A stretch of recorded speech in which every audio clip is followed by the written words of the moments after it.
Absolutely delighted now to be joined by Karen Pinkos, who, as you know, is the incoming president-elect of the ICMA. Well, Karen, first of all, welcome. Thank you. It's so good to be here. Thank you for joining us this beautiful sunny day Yes. in San Antonio. Yes. So you're starting off as president-elect. What are you hoping to achieve over the next 2 years? Over the next couple of years, well, the first year as president-elect, I want to support David Johnstone in his year as president and what his priorities are. I have some of the priorities that I've sort of identified as what are important to me or what I think is important to ICMA, but also keeping in mind that, sort of over the next year, sometimes some challenges happen or things pop up that we might need to change a focus on. So some of the priorities I'm interested in are trying to help build resilient communities and focusing on what ICMA can do for its members, whether it's a natural disaster or some sort of financial event or all sorts of things that happen that impact our quality of life, and how we as members and we as leaders in our communities can help meet the challenges that face us.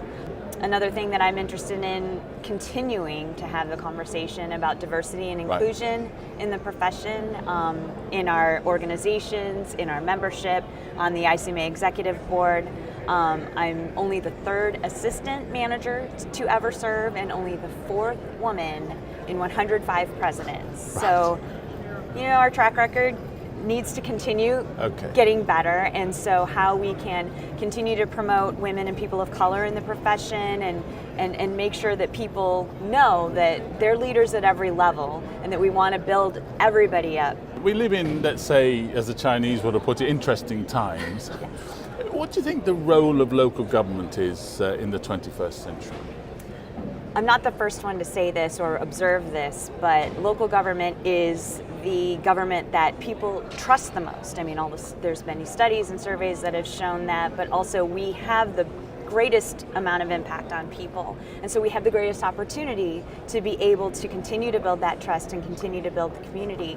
I think that our interesting times has also unfortunately given a lot of people some permission to be a little nastier and a little bit more confrontational than we've seen, and certainly I've seen throughout my career. And so, again, talking about resilience and talking about how to build those skills, I think that is something that we can continue to work on and continue to focus on, and how we can foster our sense of community to be able to come together and do what we can at the local level that maybe isn't happening at the state level or even federal level.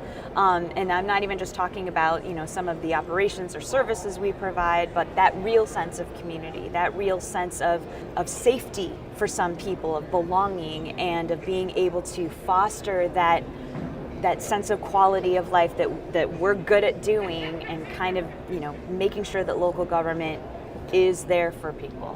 Well, look, Karen, thank you ever so much indeed for talking to us. That's fantastic, and we look forward to catching up with you next year, see how the year's gone. Oh, and you'll have to check in on what I'm doing. Thank you so much. Thank you.